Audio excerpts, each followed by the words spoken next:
一條。我哋會將啲次序倒轉咗先。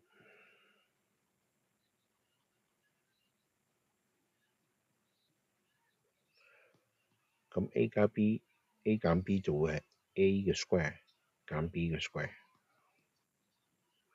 咁而呢度咧，我哋就會抽個減號嘅啫。咁呢個就係 common factor 啦。所以剩返 alpha 嘅 beta 減一。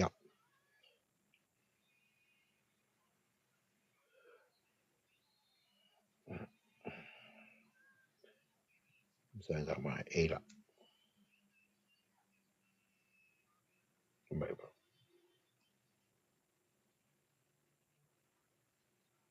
係 C。好，第二條。嗱，因為81咧係3嘅4次，27咧係3嘅3次，咁所以就係指數再指數。而分母咧，指數再指數再指數，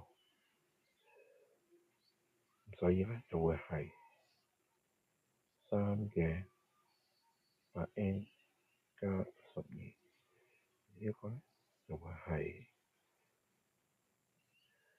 做咗第一步先 ，n 加1乘2先，即係2n 加2，跟住再做多步。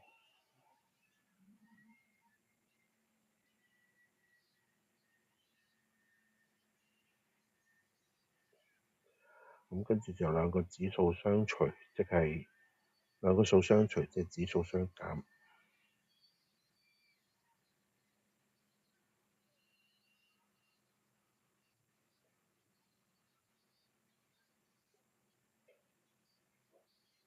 所以答案就係 B 啦。